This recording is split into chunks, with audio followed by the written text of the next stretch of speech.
This channel does not promote any violent, harmful, or illegal activities. All content provided by this channel is meant for an educational purpose only. Cancer Healer Center, a new beginning. যুবকের ঝুলন্ত দেহ উদ্ধার ঘিরে তুলগালাম পাণ্ডবেশ্বরে। প্রতিবেশীর বাড়ি থেকে যুবকের ঝুলন্ত দেহ উদ্ধার হয়েছে। দেহ উদ্ধারে গিয়ে গ্রামবাসীদের বিক্ষোভে মুখে পুলিশ। আক্রান্ত ডিসি অভিষেক গুপ্ত। পরিস্থিতি নিয়ন্ত্রণে পাল্টা লাঠিচার্জ করে পুলিশ। পাণ্ডবেশ্বরের কুমারডিহি গ্রামের ঘটনায় উত্তেজনা। কাল রাতে 3টে থেকে পুলিশ এখানে গার্ড দিচ্ছে, এখানে সিসি ক্যামেরা আছে, সবই আছে। পুলিশ কি করছে? আপনারা কি চাইছেন এখন? আমরা চাইছি মরণে বদল মরণ। ভাই ওরা শান্তি চায়, আমরা ওদের শান্তি চাই, বাস এতটুকুই। আর মানুষকে এটা বোঝাতে চাইছি প্রথমে যে এইসব উত্তেজনা করে কোনো লাভ নেই। আমরা তো সব রকম কমপ্লেন্ট নিচ্ছি, তো যে বি কমপ্লেন্ট আছে ওটা নিয়ে কেস হবে, ইনভেস্টিগেশন। স্যার কতজন পুলিশ ইনজিওর্ড হয়েছে স্যার? এখন 4 জন ইনজিওর্ড হয়েছে। স্যার এখান থেকে যেটা অভিযোগ আসছে যে মানে যার বডি পাওয়া গেছে তাদের বাড়িতে না জানি নাকি পুলিশ নিয়ে গেছে বডি রিকভারি করেছে পুলিশ। ফার্স্ট ইমিডিয়েটলি হসপিটালে পাঠানো হয়েছে, এটা প্রথম রেসপন্সিবিলিটি আছে, এটাই স্ট্যান্ডার্ড প্রোটোকল, এর ছাড়া অন্য কিছু হয়নি। আর বাকি যে বি আছে সব investigation protocol, proper protocol follow করে হচ্ছে, সব কিছু আইন হিসাবেই হচ্ছে।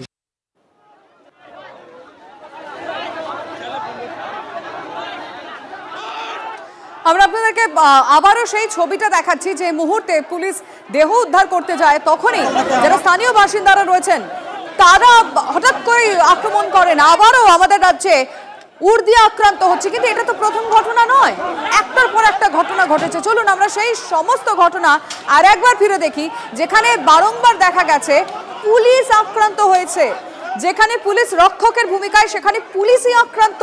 কখনো স্থানীয় মানুষজন ক্ষোভ প্রকাশ করেছেন, তো কখনো দেখেছি আমরা আসামি। কুলতলি, ভাঙড়, ডোমকল, একের পর এক ঘটনা যেখানে আক্রান্ত উর্দি। আরজিকর থেকে শুরু করে জয়নগর, নিউ টাউন থেকে বাঁশদ্রোণী, আমাদের রাজ্যে একের পর এক ঘটনায় বারংবার দেখা গেছে পুলিশ আক্রান্ত হয়েছে। স্থানীয়দের ক্ষোভের মুখে পড়ে পুলিশ আক্রান্ত হচ্ছে, সেই কারণে প্রশ্নটা তুলতে হচ্ছে, যেখানে পুলিশ রক্ষক সেখানে পুলিশই যদি আক্রান্ত হয় তাহলে নিরাপত্তা কে দেবে?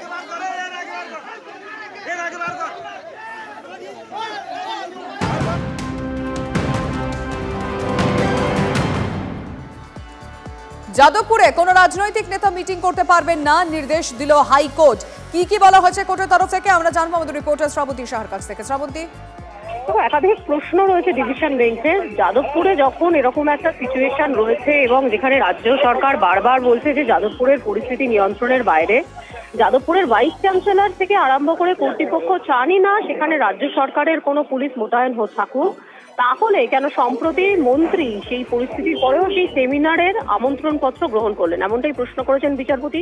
তার বক্তব্য, এমন সিচুয়েশনে আপাতত কোনো রাজনৈতিক নেতা বা গুরুত্বপূর্ণ নেতা তাকে কোনো সেমিনারে ডাকা যাবে না, এই ধরনের কোনো রকম প্রোগ্রামও করা যাবে না বিশ্ববিদ্যালয় চত্বরের মধ্যে।